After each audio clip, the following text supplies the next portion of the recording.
Hello everybody, and welcome back to the Mind Your Money YouTube channel.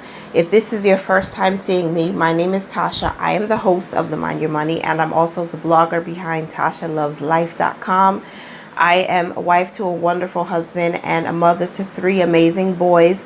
2 of them are under 3 and 1 is a teenager almost, so please keep me in your thoughts and prayers. So I am bringing to you today my debt confession and a little of my money story. I don't want this video to be extremely long, but I do want to share some things that contributed to my debt and how my debt was handled and managed, including garnishment. So if you're interested in seeing that and hopefully pulling some inspiration for your own personal finance journey, please stay tuned and don't forget to click like on this video and subscribe to my channel for more content like this. I'll see you in just a few seconds. Press record? Yes. Okay, so I paid off a total of $27,000 towards my student loans in 3 years. And the way I paid it off, I wouldn't recommend for other people. So, okay, I had a total of $44,963.41 in student loan debt. And at the time, I want to say about 2015, I was just getting back into the workforce. I was just getting out of a very tumultuous relationship, and I had not been paying my student loans because there was a lot of financial upheaval and financial troubles that I was having. And I know that Dr. Lynn Richardson, she said, I follow her, I really love her, but she talks about how money is not emotional. But I do, that's one part of her encouragement and her advice that I kind of disagree with, because a lot of our decisions we make, especially concerning our finances, is emotionally driven because of a relationship that we're getting into, and we start spending money on doing things like to keep ourselves up and to go out on dates and to do all these fancy things. Or it could be the complete opposite, a relationship that is like torn us apart, that was very toxic, where we're basically not paying attention to our finances, and it could turn out to be for the worst. So I do think a lot of my financial decisions were emotionally motivated, and that's why I said the way I was able to pay off those loans was not the best idea. So basically what happened is I defaulted on those loans, and I did not make an agreement with the loan service provider at the time, or the loan servicer at the time. I don't even remember the name of the servicer, to be very honest with you. I know that I've gotten letters and I've gotten phone calls, but I don't have any of those letters now. A lot of those were either destroyed or shredded, or they're just misplaced. And it's because the federal government garnished my federal tax refunds every year for 3 years. And that's how I was able to pay off $27,000 worth of student loan debt. So I did make some initial payments back in 2016.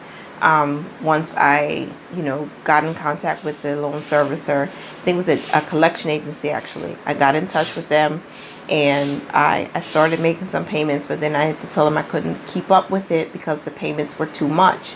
So I sent in forbearance application and a financial hardship letter, and I got it notarized, and I sent in my utility bills and my lease and how much I was paying for rent and all of what I made, and I sent all of those things in so I could get a really low payment. So I started off paying like $5 per month, and I still got my federal tax refunds garnished. And the reason why I'm sharing this is because being someone who can help others know what pitfalls to avoid, especially when you're young, if you're just college aged, if you're you're in your 20s and you want to know how to avoid these things, one way to avoid them is to, one, pay attention to your money and where it's going, and get help if you're in a relationship that is toxic, or there's any type of domestic violence, or you just don't feel happy in it. make sure you're focused more on getting your education or starting your business, and making sure that you're budgeting your money, you're managing it well, because if you just let anything lapse, things like this could happen. And sometimes it's because we are so caught up in a relationship, or our emotions are so not in tune, that we need someone that we can trust to talk to, whether it's your therapist or a pastor, a parent, a family member. Find someone that you can help get those emotions under control, or help you work through your issues, so that other areas of your life, and most importantly your finances, don't go down the toilet or go down the drain, so to speak.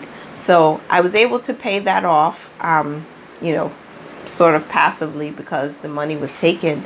But I'm thankful that as of today, the balance is $16,278 and 41 cents, and we do have a plan for paying that off.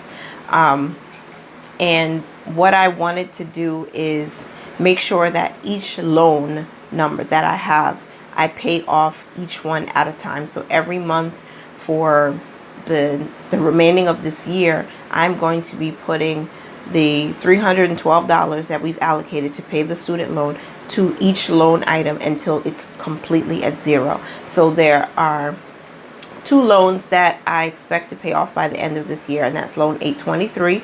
The amount is listed somewhere here on the screen, and then also loan 824. And that is the plan. That is, in a snapshot, my debt confession. And I hope that anyone who's watching this was inspired by or encouraged to make sure you get your finances in order, and don't allow anyone, any creditor, the federal government, anyone, be able to just take money that belongs to you. Take control of what you have.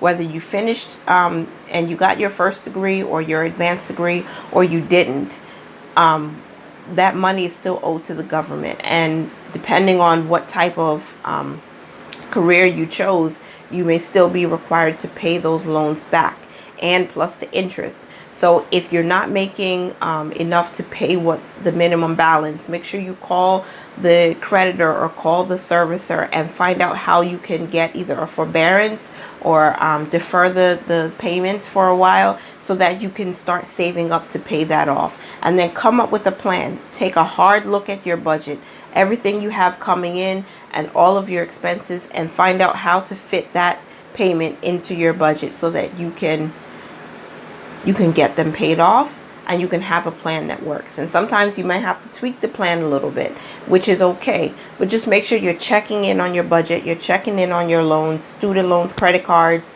all of that. I'm grateful that I didn't have a lot of credit card debt. I had just under $2,000, so I was able to pay that off earlier this year. And I have never financed a car. I'm so blessed, and we're grateful that we own our car. So we don't have any car loans or car payments to make. We just have maintenance, which is gas and insurance and tax and registration. So that's not something I've ever gotten into. And I realized that I never want to be in a place where I feel like I'm a slave to the person who lent me the money. I feel like I want to be free to make decisions and go on vacations and enjoy my family and enjoy my life, and be able to save for a future for my children and my grandchildren. So I know that my story is not as overwhelming as many others. I've seen other YouTubers who have aggressively paying off their debt, and they have hundreds of thousands of dollars worth of debt between student loans and credit cards and car loans and mortgages and all sorts of things that have happened. I'm grateful that my story is a little different, but I'm also inspired by those people who have decided to be so upfront and so transparent, and are helping so many hundreds and thousands of people learn what pitfalls to avoid and how to get out of their own situation. So hopefully whatever you glean from this video will be positive and will help you in your debt-free journey and in your personal finance journey. So that's pretty much the entire video. I am under 17,000 now and will be debt-free by next year. So thank you so much for watching. Remember to always mind your money, manage it well, and live your life to the fullest.